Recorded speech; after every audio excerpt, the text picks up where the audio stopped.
ಎಲ್ಲರಿಗೂ ನಮಸ್ಕಾರ.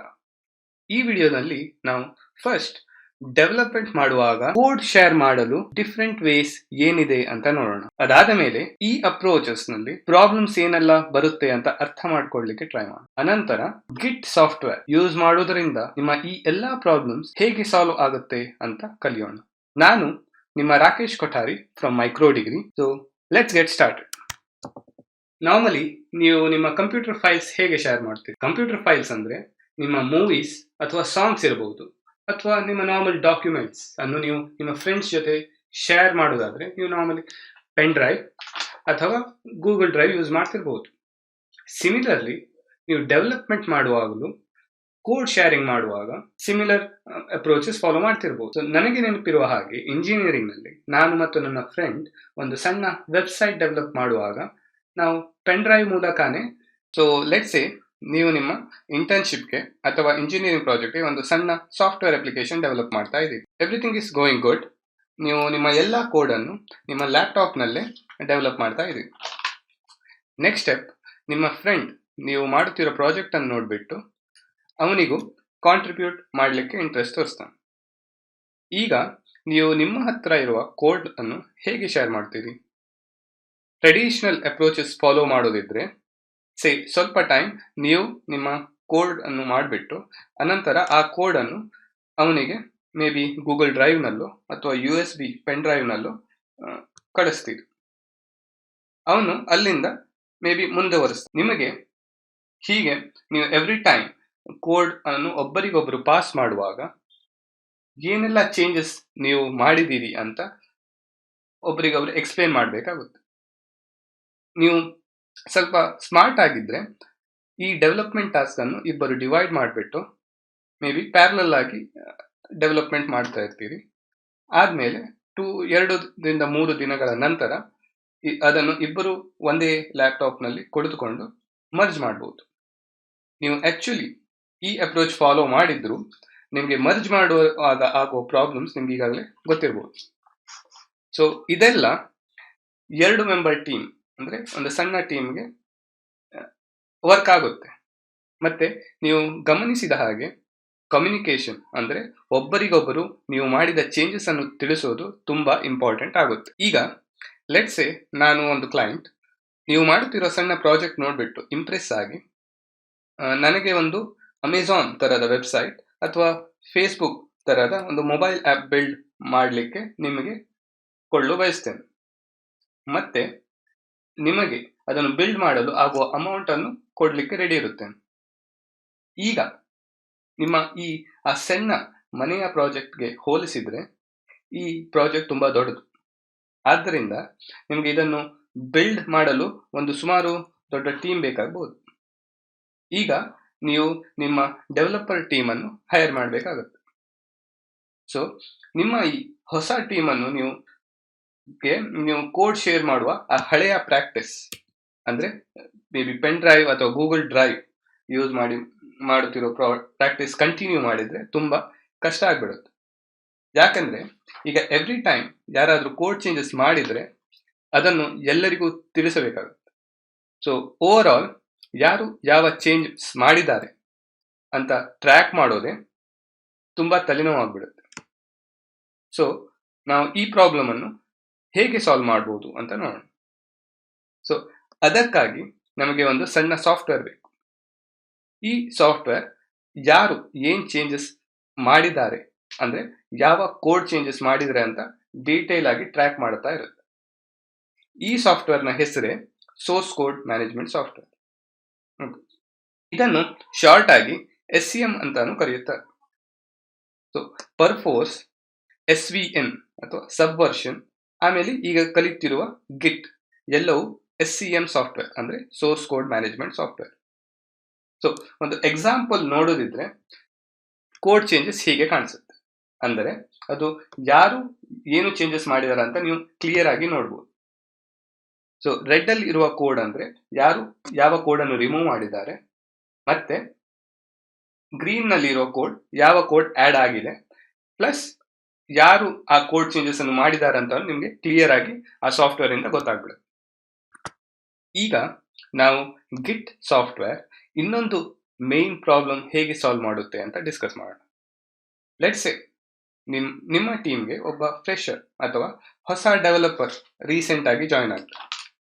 ಅವನು ಟೀಮ್ಗೆ ಹೊಸಬನಾಗಿರುವುದರಿಂದ ಅವನು ನಿಮ್ಮ ಪ್ರಾಜೆಕ್ಟ್ನ ಬೇರೆ ಬೇರೆ ಭಾಗಗಳನ್ನು ಇನ್ನೂ ಅರ್ಥ ಮಾಡ್ಕೊಳ್ತಾ ಇರ್ತಾನೆ. ಹೀಗಿರುವಾಗ ಒಂದು ದಿನ ಅವನು ಮಾಡಿದ ಕೋಡ್ ಚೇಂಜಸ್ ನಿಮ್ಮ ಇಡೀ ವೆಬ್ಸೈಟ್ ಅನ್ನು ಕ್ರ್ಯಾಶ್ ಮಾಡಿಬಿಡುತ್ತೆ. ಸೊ ನೀವು ಗಿಟ್ ಅಥವಾ ಸಿಮಿಲರ್ ಸೋರ್ಸ್ ಕೋಡ್ ಮ್ಯಾನೇಜ್ಮೆಂಟ್ ಸಾಫ್ಟ್ವೇರ್ನ ಯೂಸ್ ಮಾಡುತ್ತಿದ್ದರೆ ನೀವು ಹಿಂದಿನ ಸ್ಥಿತಿಗೆ ಹೋಗ್ಬಹುದು. ಟೆಕ್ನಿಕಲ್ ಟರ್ಮ್ಸ್ ನಲ್ಲಿ ಹೇಳೋದಾದ್ರೆ, ನೀವು ಈ ಹೊಸ ಡೆವಲಪರ್ ಮಾಡಿದ ಚೇಂಜಸ್ ಅನ್ನು ರೋಲ್ ಬ್ಯಾಕ್ ಮಾಡಬಹುದು. ಇದನ್ನೇ ನಾವು ವರ್ಷನ್ ಕಂಟ್ರೋಲ್ ಅಂತಾನು ಕರೀತೇವೆ. ಸೊ ಗಿಟ್ ಅಥವಾ ಇನ್ನಿತರ ಸೋರ್ಸ್ ಕೋಡ್ ಮ್ಯಾನೇಜ್ಮೆಂಟ್ ಸಾಫ್ಟ್ವೇರ್ ಅನ್ನು ಮುಖ್ಯ ಅಡ್ವಾಂಟೇಜ್ ಇದು.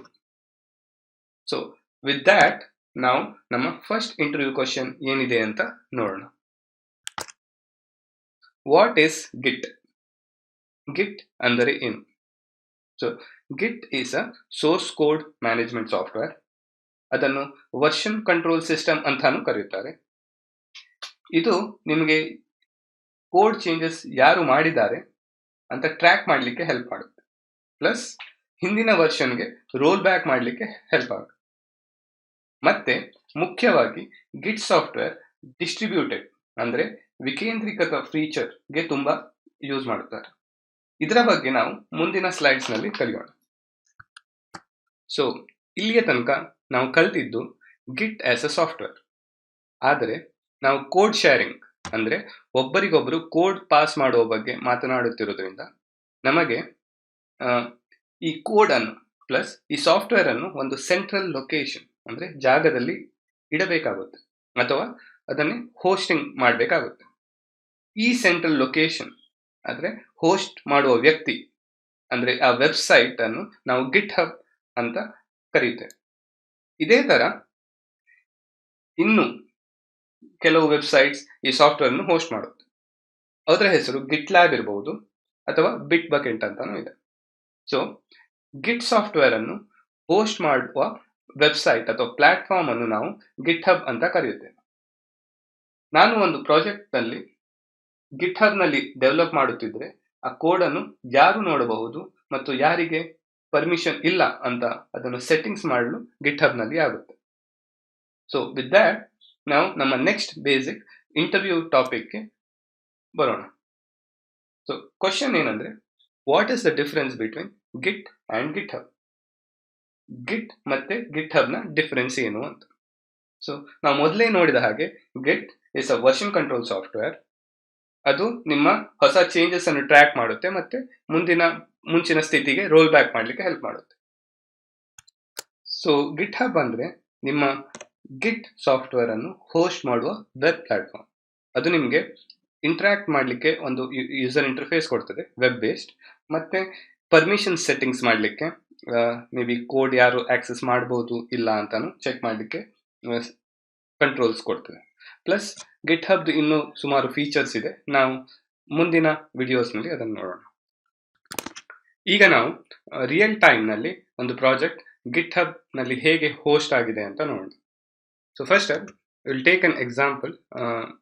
ರಿಯಾಕ್ಟ್ ಪ್ರಾಜೆಕ್ಟ್ ಅಂತ ಗಿಟ್ ಫೇಸ್ಬುಕ್ ಇದು. So it's a open source software. ಅದು ಗಿಟ್ ಹಬ್ ನಲ್ಲಿ ಹೇಗೆ ಹೋಸ್ಟ್ ಆಗಿದೆ ಅಂತ ನೋಡ್ಬಿಟ್ಟು, ಸೊ ಇಲ್ಲಿ ನೀವು ಯಾರೆಲ್ಲ ಏನು ಚೇಂಜಸ್ ಮಾಡಿದಾರಂತ ಕಮಿಟ್ಸ್ ಅಲ್ಲಿ ನೋಡಿದ್ರೆ ಆಗುತ್ತೆ. ಸೊ ಮತ್ತೆ ಯಾವ ಡೆವಲಪರ್ಸ್ ಇಲ್ಲಿ ವರ್ಕ್ ಮಾಡ್ತಿದಾರ ಅಂತ ಕಾಂಟ್ರಿಬ್ಯೂಟರ್ಸ್ ಅಲ್ಲಿ ಹೋದ್ರೆ ಗೊತ್ತಾಗುತ್ತೆ. ಅದರಲ್ಲಿ ಕಮಿಟ್ಸ್ ಅಲ್ಲಿ ಹೋದ್ರೆ ನಾನು ಯಾವ್ದಾದ್ರು ಚೇಂಜಸ್ ಯಾರು ಕೋಡ್ ಚೇಂಜಸ್ ಮಾಡಿದಾರಂತ ನೋಡ್ಬೇಕಿದ್ರೆ ಅದರ ಒಳಗೆ ಹೋಗ್ಬಿಟ್ಟು ಅದರಲ್ಲಿ ಸೊ ಸೇ ಈ ಕೋಡ್ ಲೈನ್ ಅನ್ನು ಇವರು ಮಾಡಿಫೈ ಮಾಡಿದಾರ ಅಂತ ನಂಗೆ ಇಮಿಡಿಯೇಟ್ಲಿ ಗೊತ್ತಾಗ್ಬಿಡುತ್ತೆ. ಸೊ ಯಾವ ಡೆವಲಪರ್ ಅಂದ್ರೆ ಜಸ್ಟ್ ಬೋರಿಸ್ ಅಂತ ಡೆವಲಪರ್ ಈ ಚೇಂಜ್ ಅನ್ನು ಮಾಡಿದಾರ ಅಂತ ಎಕ್ಸಾಕ್ಟ್ಲಿ ನನಗೆ ಗಿಟ್ ಸಾಫ್ಟ್ವೇರ್ ಅಲ್ಲಿ ಗಿಟ್ ಹಬ್ ಪ್ಲಾಟ್ಫಾರ್ಮ್ ನಲ್ಲಿ ಗೊತ್ತಾಗುತ್ತೆ. ಈಗ ನಾವು ಫೈನಲ್ ಸೆಕ್ಷನ್ ಮತ್ತೆ ಒಂದು ತುಂಬಾ ಇಂಪಾರ್ಟೆಂಟ್ ಗಿಟ್ ನ ಫೀಚರ್ ಬಗ್ಗೆ ಡಿಸ್ಕಸ್ ಮಾಡೋಣ. ಗಿಟ್ ಸಾಫ್ಟ್ವೇರ್ ಬರುವ ಮುಂಚೆ ಪರ್ಫೋರ್ಸ್ ಮತ್ತು SVN ಅಥವಾ ಸಬ್ವರ್ಷನ್ ಅಂತ ಸೋರ್ಸ್ ಕೋಡ್ ಮ್ಯಾನೇಜ್ಮೆಂಟ್ ಸಾಫ್ಟ್ವೇರ್ ಮುಂಚೆನೆ. ಆದರೆ ಏನಾಯ್ತಂದ್ರೆ ಒಂದು ಇವೆಲ್ಲ ಪ್ರೊಪ್ರೈಟರಿ ಸಾಫ್ಟ್ವೇರ್. ಅಂದ್ರೆ ನೀವು ಈ ಸಾಫ್ಟ್ವೇರ್ ಅನ್ನು ಯೂಸ್ ಮಾಡುವಾಗ ಉಪಯೋಗಿಸ್ಲಿಕ್ಕೆ ನೀವು ಪೇ ಮಾಡಬೇಕಾಗುತ್ತೆ. ಎರಡನೆಯದು ಇವು ಸೆಂಟ್ರಲೈಸ್ ಸರ್ವರ್ ಬೇಸ್ಡ್. ಅಂದರೆ ನೀವು ಏನಾದರೂ ಹೊಸ ಚೇಂಜಸ್ ಮಾಡಬೇಕಿದ್ರೆ ನೀವು ಯಾವಾಗಲೂ ಆನ್ಲೈನ್ ಆಗಿರಬೇಕು, ಅಂದರೆ ಇಂಟರ್ನೆಟ್ ಕನೆಕ್ಷನ್ ಇರಲೇಬೇಕು. ಸೊ ಇದು ತುಂಬಾ ಪ್ರಾಬ್ಲಮ್ ಆಗ್ತಾ ಇದೆ. ಆವಾಗ ಲೈನಸ್ ಟಾರ್ವಾಲ್ಡ್ಸ್ ಅಂತ ಲೈನಕ್ಸ್ ಆಪರೇಟಿಂಗ್ ಸಿಸ್ಟಮ್ನ ಕ್ರಿಯೇಟರ್ ಒಂದು ಈ ಗಿಟ್ ಸಾಫ್ಟ್ವೇರ್ನು ಬಿಲ್ಡ್ ಮಾಡಿದ್ರು. ಪ್ಲಸ್ ಇವರು ಈ ಗಿಟ್ ಸಾಫ್ಟ್ವೇರ್ನು ಬಿಲ್ಡ್ ಮಾಡಿಬಿಟ್ಟು ಅದನ್ನ ಓಪನ್ ಸೋರ್ಸ್ ಮಾಡಿಬಿಟ್ರು. ಅಂದರೆ ಈ ಸಾಫ್ಟ್ವೇರ್ನು ಯಾರು ಬೇಕಾದರೂ ಫ್ರೀಯಾಗಿ ಯೂಸ್ ಮಾಡ್ಬೋದು. ಮುಖ್ಯವಾಗಿ ಅವರು ಡಿಸೈನ್ ಮಾಡುವಾಗ ಅದನ್ನು ವಿಕೇಂದ್ರೀಕೃತ ಅಂದರೆ ಡಿಸ್ಟ್ರಿಬ್ಯೂಟೆಡ್ ಸಾಫ್ಟ್ವೇರ್ ಆಗಿ ಡಿಸೈನ್ ಮಾಡಿದ್ರು. ಸೊ ಇದರ ಅಡ್ವಾಂಟೇಜ್ ಏನಂದ್ರೆ ನೀವು ಫುಲ್ ಕೋಡ್ ಅನ್ನು ನಿಮ್ಮ ಲ್ಯಾಪ್ಟಾಪ್ನಲ್ಲೇ ಒಂದು ಕಾಪಿ ಇಟ್ಕೊಳ್ಬಹುದು. ಅದರಿಂದ ನಿಮಗೆ ಇಂಟರ್ನೆಟ್ ಕನೆಕ್ಷನ್ ಯಾವಾಗಲೂ ಬೇಕು ಅಂತ ರಿಕ್ವೈರ್ಮೆಂಟ್ ಇರೋದಿಲ್ಲ. ಸೊ ನಿಮ್ಮ ಕೋಡ್ ಚೇಂಜಸ್ ಅನ್ನು ನೀವು ಆಫ್ಲೈನ್ ನಲ್ಲಿ ಮಾಡಿಬಿಟ್ಟು ಒಮ್ಮೆ ನೀವು ಆನ್ಲೈನ್ ಬಂದ ಮೇಲೆ ಈ ಗಿಟ್ ಸಾಫ್ಟ್ವೇರ್ ಅದನ್ನು ಮೇನ್ ಕೋಡ್ ಜೊತೆ ಮರ್ಜ್ ಮಾಡಿ ಬಿಡುತ್ತೆ. ಸೊ ನೀವು ಕೇಳಬಹುದು, ಮತ್ತೆ ಗಿಟ್ ಹಬ್ ಅಥವಾ ಗಿಟ್ ಲ್ಯಾಬ್ ಯಾಕೆ ನಮಗೆ ಚಾರ್ಜ್ ಮಾಡುತ್ತೆ ಅಂತ. ಆಕ್ಚುಲಿ ಈ ಗಿಟ್ ಹಬ್ ಗಿಟ್ ಲ್ಯಾಬ್ ಪ್ಲಾಟ್ಫಾರ್ಮ್ಸ್ ಚಾರ್ಜ್ ಮಾಡೋದು ಅವರ ಹೋಸ್ಟಿಂಗ್ ಸರ್ವಿಸ್ಗೆ, ಪ್ಲಸ್ ನಿಮ್ಮ ಕೋಡ್ ಪ್ರೈವೇಟ್ ಆಗಿ ಇಡ್ಲಿಕ್ಕೆ, ಮತ್ತೆ ಇನ್ನಿತರ ಫೀಚರ್ಸ್ಗೆ ಯಾವುದು ಗಿಟ್ ಸಾಫ್ಟ್ವೇರ್ ಕೊಡೋದಿಲ್ಲ. ಅದಕ್ಕೋಸ್ಕರ ಅವರು ಚಾರ್ಜ್ ಮಾಡುತ್ತಾರೆ.